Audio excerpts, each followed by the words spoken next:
Dude, what is this? I don't know why. What? The electrical panel is yeah. I'm afraid that I'm gonna go up there and somebody's like cut out the wire. I'm gonna be so pissed if that's the case. This project has had enough surprises. This is the reality of investing in real estate, is I was actually concerned that somebody came here and cut out the wires in my electrical panel. Why? Because that has happened. When you're buying houses and you don't understand how a house is put together, you're gonna be in a bad way. Contractors are definitely gonna be able to take advantage of you. So let's go find out what it looks like behind the drywall.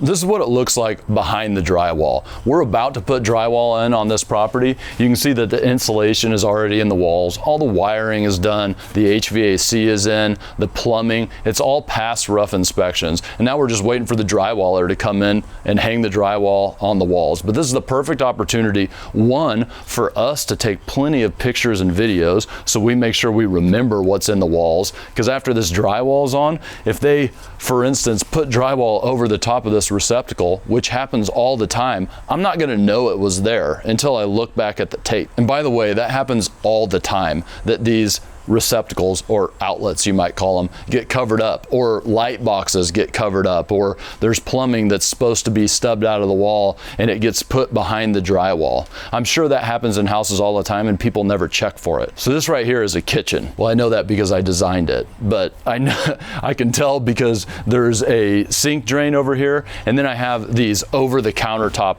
receptacles, whereas like in any other room they're going to be closer to the floor, but these being up at stomach level tells me that these are for over the top of a counter.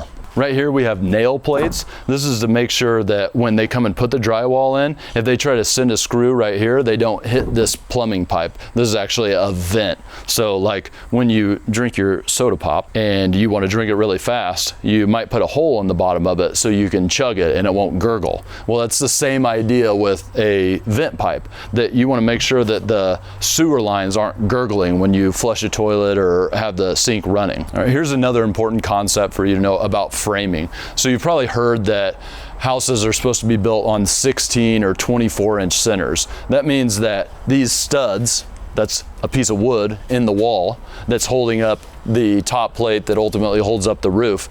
That means that they should be every 16 or 24 inches. But sometimes you want to put in a window or a door, and you have to remove those studs off of 16-inch centers. And so what you do to hold that weight is, instead of having the wood there, you put a header. And in the code book, there's actually rules on how big headers should be versus how wide they are. So right here you have a 2x8, and it's held up with one jack stud and one king stud. A jack stud is the one that goes right underneath the header that holds it up, and then the king stud goes right next to that jack stud, and that keeps it from wiggling back and forth. Now there's different rules. If it's a longer span, you might need a 2x10 or a 2x12. You might need 2 or 3 jack studs or trimmers. You might need 2 or 3 king studs. But in the code book itself, it actually tells you exactly what you need versus how many stories you have above it, how much of a load it's carrying. Now, if you get outside of that, you actually have to hire a structural engineer to tell you exactly what you need. And sometimes it's not even a 2x12. They might have you put in laminated beams instead of studs that you can buy up at Home Depot. Now these here are Christmas lights because our guys are very festive. It's the middle of the summer. I have no clue why they're there. This actually used to be a like sunroom. It wasn't even livable square footage. There used to be windows right here, but we framed them off, put in insulation, you know, we sided on the outside of it to add another bedroom. Obviously that makes the house much more valuable. This will be a rental for us, and so every extra bedroom means extra rent money. Now this here is a cold air return. So every HVAC system has to suck in the fresh air, and then it pushes out the hot air for a heat system. Now, something that happens a lot of times, which I'm concerned about on this house, is people end up leaving this open like this during the whole project. So like they're about to come in and do drywall, and then they're gonna sand the drywall and you know, put on more mud and sand again, and they don't cover this up. So then the HVAC system gets all kinds of drywall dust and other dust in it, and I've seen that ruin HVAC systems before. So you want to make sure you get these and the actual supply vents covered up before extra work gets to happen here. That's where the heat comes out, or the air conditioner. All right, so now we're standing in a bathroom, and this right here is gonna be a tub and shower combo. You know, this would be where the tub water comes out. This is where you turn on the hot and cold. This is your shower head up here. We're gonna ultimately put a tub right here, tile, or do a tub surround on the backsplash here. You see that these walls have insulation already put in. However, these walls do not have insulation.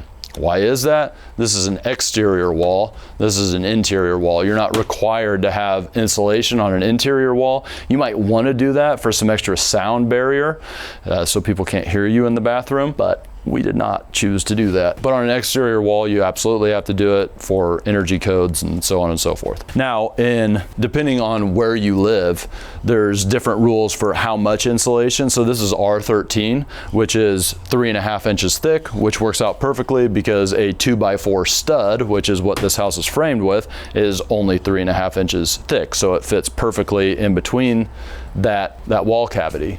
Now, in other places that I've lived, you actually need R19, which is a thicker insulation, but to get R19 inside of the walls, you need 2x6 walls instead of 2x4. That's how it was back in Colorado. It was more expensive to build there for an array of reasons. Now you'll notice that the ceiling does not have insulation in yet. Ultimately, it will have insulation, but what you do with the ceiling for cost savings, and it's just a way better way to insulate a ceiling, is you're gonna blow in loose insulation instead of what they call bats, which is what these are in the wall. So we'll put the insulation up, and then we'll go up in the attic with a machine that blows in the loose, you know, pink insulation. Some people use a different type of insulation.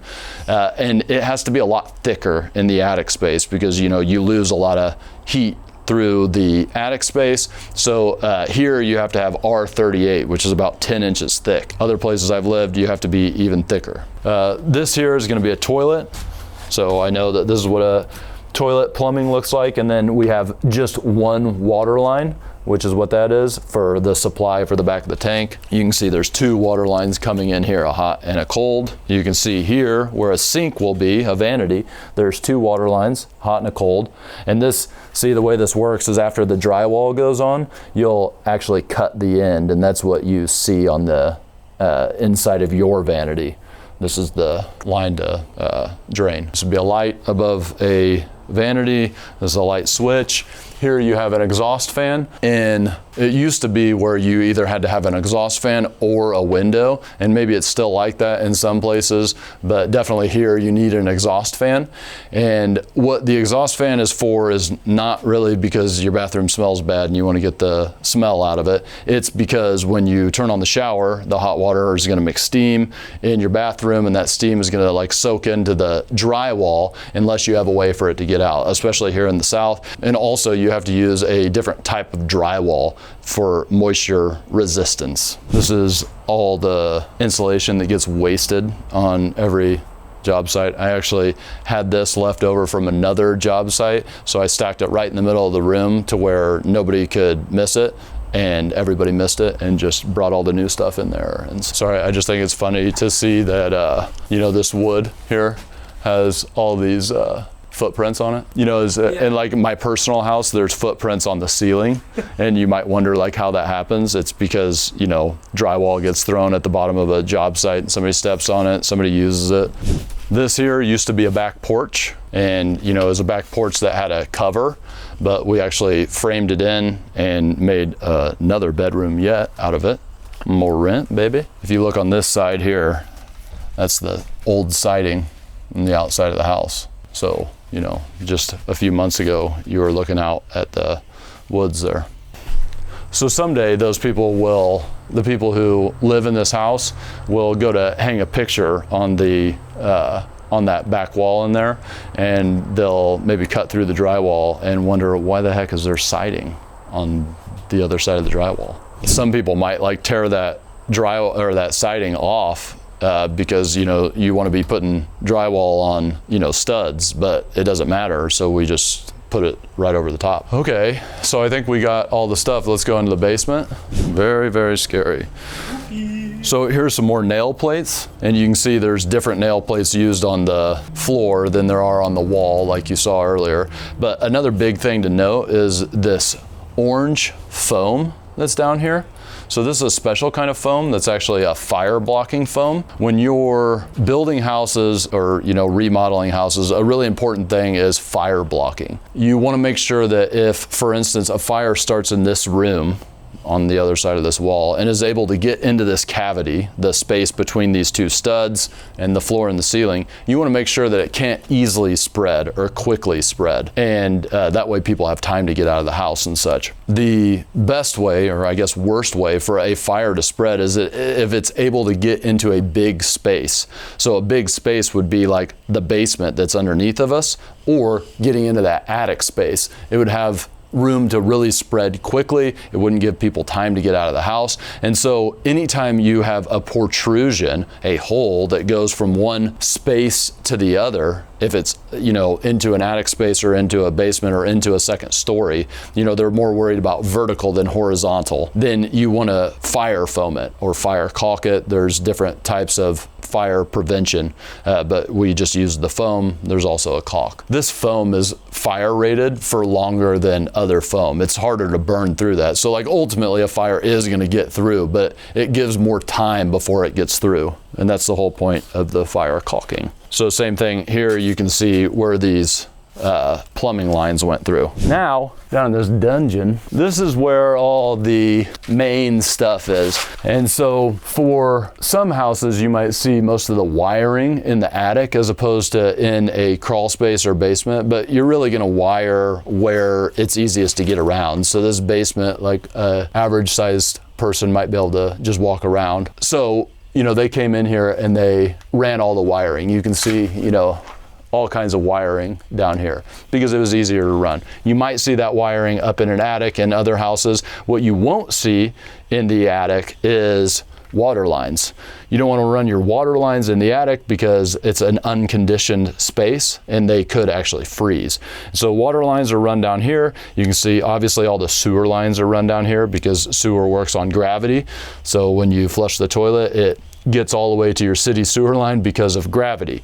However, there are situations where you want to drain something below where the city sewer comes in. So right here, I have the city sewer coming in, and ultimately we'll have to make that connection from where all the main plumbing in the house is to where the city sewer, or where this sewer line connects with the city sewer. But here we wanted to add a laundry area. So we added for a little sink and then a washer and dryer.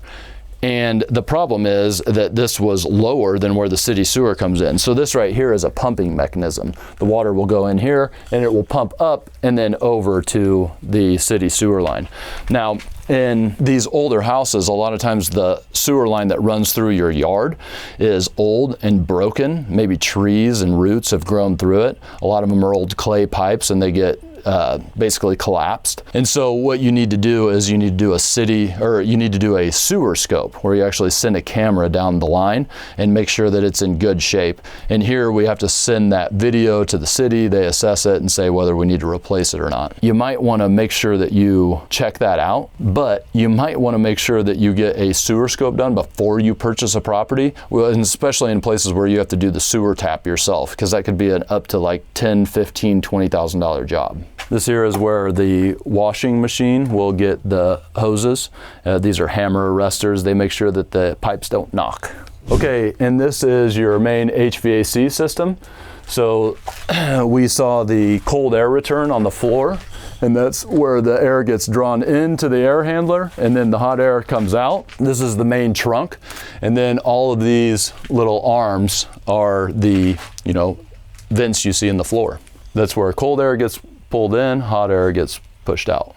Now, the thing is that these houses are really not that complex. They basically all look the same once the drywall is pulled off. Before I really understood how things were put together, I was really at the will of any contractor who would say, hey, we need to do this extra work and it's going to cost X amount. But now, after being in a house like this, I know the right questions to ask to make sure I'm not being taken advantage of. And I don't think you need to know everything about construction. You just need to know the basics so you can ask the right questions.